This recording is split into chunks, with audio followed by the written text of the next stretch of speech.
सो ये है grow IPO and grow IPO list होने जा रहा है 12 तारीख को। तो अगर आपको मिला हुआ है तो लिस्टिंग गेन आपको कितना मिल सकता है इसमें इस वाले वीडियो में मैं आपको बताऊंगा।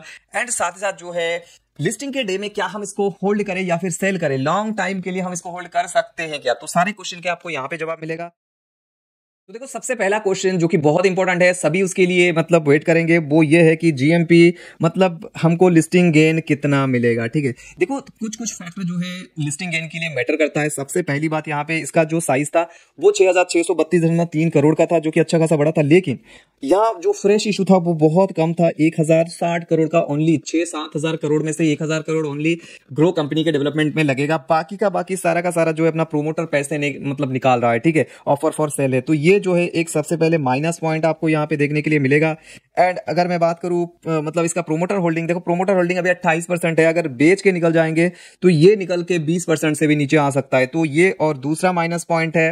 एंड अगर देखा जाए तो इसका जो प्रॉफिट आफ्टर टैक्स है वो बहुत ज्यादा ग्रोथ हुआ है लास्ट 1 ईयर में, एंड रेवेन्यू भी अच्छा खासा इंक्रीज हुआ है। लेकिन ये जो है अभी टॉप पे है, तो इस वाले स्टेट को मेंटेन कर पाना और भी दिक्कत होने वाली है इन फ्यूचर में। तो ये सारे के सारे चीजें यहाँ पे मैटर करेगा।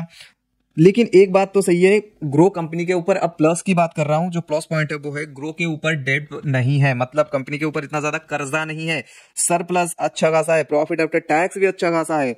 तो अगर निकाल के ले जाएंगे ऊपर जो है 61-62 करोड़ का मार्केट कैप भी है इस वैल्यूएशन पे, मतलब ये पैसे मांग रहा है। तो उस हिसाब से देखा जाए, देखो 3 प्लस पॉइंट बताया, 3 माइनस पॉइंट बताया। अभी एक और यहाँ पे माइनस पॉइंट ये है कि इसका पी थोड़ा सा ज्यादा है एंड ईपीएस दैट्स वाई बहुत कम है। ठीक है, और अब मेन चीज मैं आपको दिखाता हूं कि इसमें जीएमपी कितना शो कर रहा है। लिस्टिंग गेन के लिए ये भी मैटर करता है।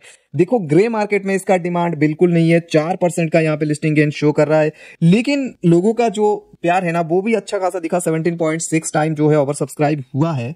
तो देखो 4% का लिस्टिंग गेन यहाँ पे मिल रहा है अभी के टाइम में। सो मेरा क्लियर कट यहाँ पे मतलब मेरा प्रेडिक्शन रहेगा कि यहाँ पे 10% का लिस्टिंग गेन मिल सकता है। ठीक है, 10%, 5% से ऊपर ही मिलेगा, और 10 से हो सकता है 10 से 15% के बीच में मिल सकता है, लेकिन 5% से नीचे ये लिस्ट नहीं होगा। यहाँ पे आपको लिस्टिंग गेन थोड़ा सा मिलने वाला है क्योंकि ग्रो बहुत ज्यादा फेमस है एंड लोगों का प्यार इस पे दिखा कि 17 टाइम जो है यहाँ पे ओवर सब्सक्राइब, इवन 17 टाइम से ज्यादा यहाँ पे जो है ओवर सब्सक्राइब हुआ है।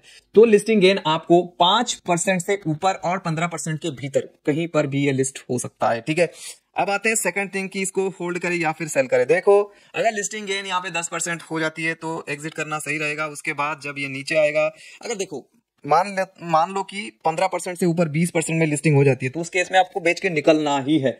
क्यों निकलना है? क्योंकि उसके बाद थोड़ा सा नीचे आएगा, हो सकता है कि 100 रुपीज पे ना आए, लेकिन 5% 105 पे तो आ ही जाएगा। ठीक है, दैट्स वाई यहाँ पे प्रॉफिट बुकिंग करनी चाहिए। प्रॉफिट बुकिंग करो, फिर जब नीचे आएगा फिर जाके करो। ठीक है, तो होल्ड करने का कोई सलाह नहीं है। आपको क्लियर हो गया? अगर आप रीओपन में भी सेल करना चाहते हो तो कर सकते हो, वीडियो लिंक यहाँ पे मिलेगा, आप जाके देख सकते हो कैसे प्री ओपन में सेल करना है। Thank you very much.